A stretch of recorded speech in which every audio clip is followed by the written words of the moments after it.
Amigos televidentes de Raíces, nosotros seguimos con más del recorrido Jorge Luis Gustavino, conociendo un poquito más de la historia sobre los monumentos, las ruinas que nos han quedado ya hace 500 años, amigos televidentes. Pero ahora tenemos a una gran amiga, Larisa Martínez, Jorge Luis Gustavino, que ella nos va a dar los pormenores, las historias, cada parte que encierra este sitio arqueológico. Así es, seguimos más de este especial. ¿Y qué les parece, amigos televidentes, si vamos junto a Larisa a dar un recorrido en este sitio arqueológico que tiene mucha historia de nuestro país? Vamos, vamos.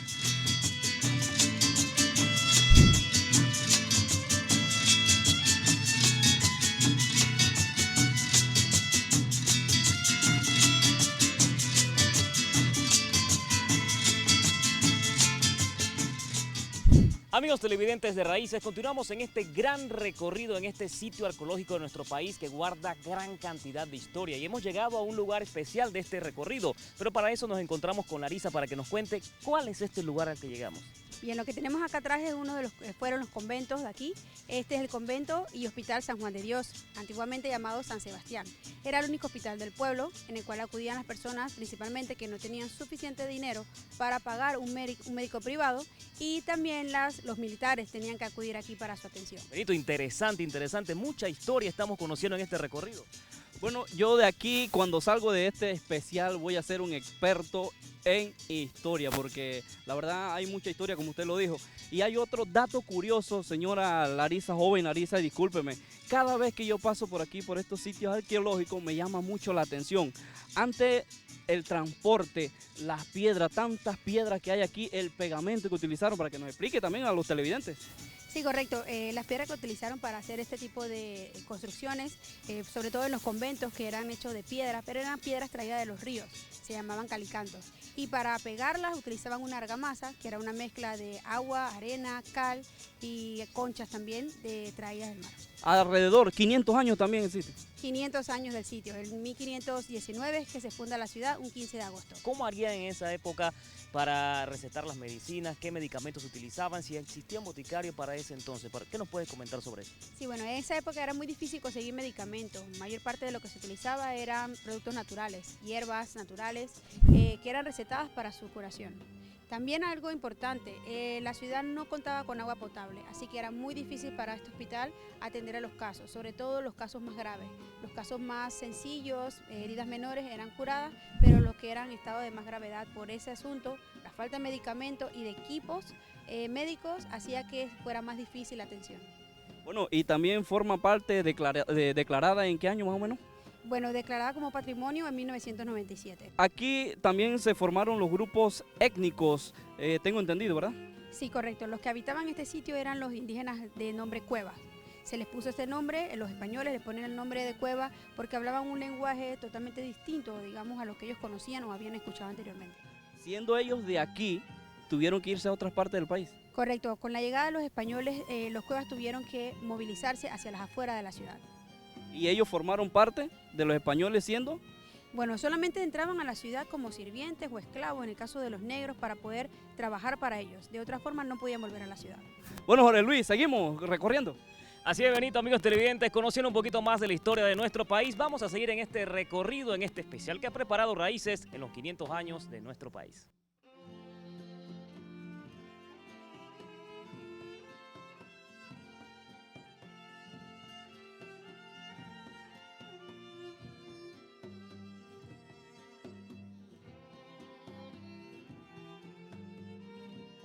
Bueno, Larisa, usted es la encargada de documentarnos a nosotros y a los amables televidentes. Cuéntenos del sitio donde nos encontramos ahorita mismo. Bueno, ahorita nos encontramos en el convento de las monjas de la Concepción. Ellas llegaron en el año 1598 a este sitio, desde el Perú, y pues implementaron lo que era el convento, un convento muy importante. Ellas, para ganarse la vida, se dedicaban a vender agua. Como mencioné anteriormente, no había agua potable en la ciudad, así que ellas muy ingeniosamente crearon una especie de pozo gigante llamado aljibe, en el que colectaban agua de lluvia, el agua que caía de lluvia, y cabía aproximadamente unos 124.000 litros de agua en ese pozo gigante o en ese aljibe, lo cual después era embotellado para vender en la ciudad. ¿Y con esa agua se bañaban, tomaban? No era un agua para beber, pero como todos sabemos, el agua de lluvia es un agua limpia que podía ser utilizada para bañarse, para lavar sus cosas, sus utensilios, pero no para beber. Así es, un poquito más de la historia de nuestro país, de verdad. Estamos aquí en este lugar para que nos hable también qué se realizaba aquí, hacían misas, se catequizaba a las personas cuando llegaron los españoles aquí. Cuéntenos un poco de eso, de lo que se realizaba en este convento. Sí, correcto. En la mayoría de los conventos se hacían las misas. La catedral, que era nuestra única iglesia, solamente era utilizada para ocasiones especiales. El resto de los conventos sí eran utilizados para efectuar las misas. Sobre todo en las monjas, ellas hacían sus misas, también se dedicaban a estudiar, estudiaban aquí. Como bien saben, las monjas o este convento solamente era para mujeres. Ellas entraban aquí por diferentes razones, ya sea porque su familia era grande y no tenía muchos recursos, y sus padres tenían la necesidad de mandar a sus hijas a estudiar aquí o a vivir en un convento para poder minimizar sus gastos y así ellas pudieran también mantenerse aquí o vivir aquí para poder alimentarse. También porque tenían la necesidad o sentían la necesidad de convertirse en monjas.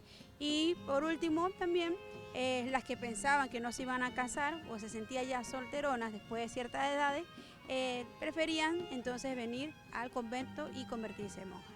Así que servía también como una escuela, por ahí entraba la cultura, también a la religión. De esta forma les educaban a las mujeres que entraban al convento. Sí, correcto, ellas tenían hasta sus coros musicales dentro de la iglesia. Hacia el lado de la izquierda se puede ver el coro, lo que era, estaba ubicado el coro en ese momento.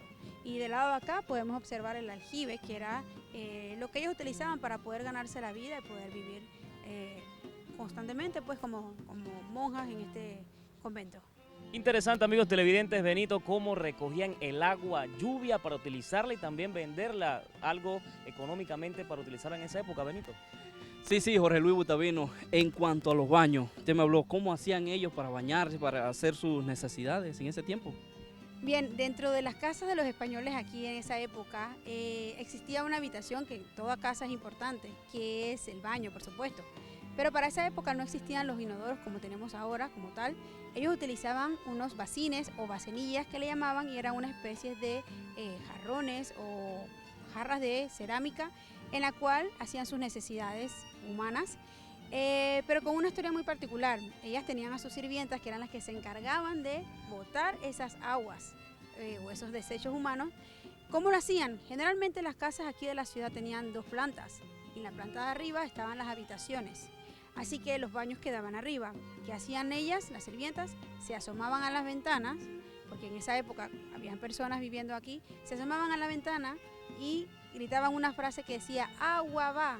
Cuando ellas gritaban agua va, lo que caía era lo que había dentro de las bacenillas y las personas abajo tenían que salir corriendo. Un dato curioso que les quería contar sobre este convento es que a pesar de haber sido uno de los últimos en construirse en esa época, es uno de los que más enteramente se mantiene, uno de los que más completo está. Cuando llega el ataque de los piratas, este estaba en construcción todavía. Y ahorita mismo lo que podemos ver en comparación con el resto de los monumentos, de lo que queda de los conventos, es el más completo. Muy interesante este dato, ¿verdad? Amigos televidentes, hemos conocido un poquito más del monumento de las monjas. Ahora, ¿a dónde vamos? Vamos a continuar, si quieren, con la catedral. Perfecto, vamos.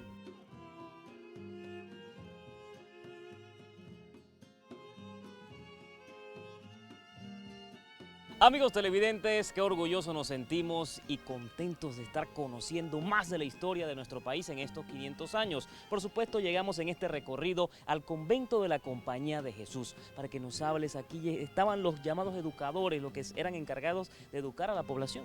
Sí, correcto. Los jesuitas eran los encargados de la educación. Ellos enseñaban aquí materias básicas como la literatura o español, aritmética o matemática, por supuesto religión, y a una materia que ellos le llamaban huerto, que para nosotros sería como agricultura.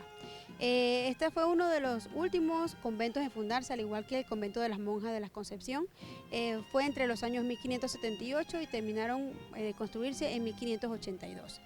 Los jesuitas fueron un gran parte de importancia para la comunidad porque enseñaron, aparte de lo que eran estas materias, parte de lo que es la cultura, el arte, sobre todo. Nosotros hicimos, en honor a ellos también, tenemos aquí al lado del convento un pequeño salón o aula de clase que se utiliza como taller para enseñarle a los niños, sobre todo, a confeccionar las cerámicas famosas, algunas pinturas también que vienen desde esa época como parte de lo que es la cultura. Interesante, Benito, amigos televidentes, cómo nos estamos instruyendo, conociendo lo que es nuestra historia en estos 500 años. Ve, Jorge Luis Gustavino, te digo algo hasta que se me eriza la piel. La verdad que además de grabar este especial para los amigos televidentes, estoy viviendo eso y creo que mi mente se remonta a esa época colonial, cuando son 500 años que no se fuman en pipa. Entonces, Larisa, nosotros le debemos a esta gente sabios, a los jesuitas, la religión, la música, la creencia, la catequización también del indio. Sí, correcto. Parte de esto viene a través de los jesuitas, que son los que los traen, al igual de aprender cómo cultivar sus alimentos, todo lo que son los cultivos, fue muy importante en esa época y sobre todo sigue siendo importante para todos nosotros. Ellos se dedicaban, como les dije, a lo que era la educación básica, a pesar de que con el tiempo, años después, fueron sacados, retirados por los españoles, primero del país, de la ciudad y posteriormente de toda América. La música viene arraigada a la religión. Sí, sí. Coros. Música tanto traída de España y música también traída por parte de los esclavos en el Caribe. Los negros esclavos tenían un instrumento llamado birimbao, que era con lo que tocaban ellos música y ahí se fue propagando un poco lo que es la parte de la música. Así es, Benito, amigos televidentes, de verdad, en este recorrido hemos conocido varios de los puntos importantes históricos de nuestro país, pero se preguntarán ustedes también, así como nosotros, visitamos varios conventos. ¿Por qué tantos conventos existían en esa época? Sí, correcto. A pesar de ser una ciudad tan pequeña, Panamá Viejo contaba con 7 conventos y aparte, eso se le llama también órdenes religiosas, y aparte tenía una iglesia que era la catedral. Aparte de lo que era la religión, el catolicismo está muy ligado a los españoles, era muy importante por eso tener los conventos y también por en parte tener un poco el control a través de los conventos, a través de los obispos. El gobierno y los reyes de España podían tener el control sobre la población a través de estas personas que eran las encargadas de cada uno de estos conventos. Por ahí entraba lo que era parte de la cultura, de las personas, aprendían bailes, la costumbre de los españoles. Exactamente, todo a través de los españoles y de los que llegaban desde otro punto, por ejemplo, las monjas que vinieron desde el Perú, en lo que fue el convento de las monjas, también trajeron sus propias tradiciones y sus propias ideas para inculcarlas aquí en la ciudad. Interesante, amigos televidentes. Vamos a continuar con este recorrido, un especial que prepara Raíces en los 500 años de Panamá la Vieja.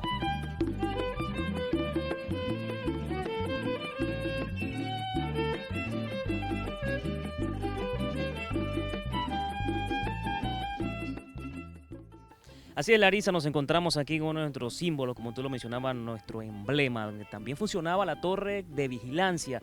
¿Qué más se hacía en este lugar?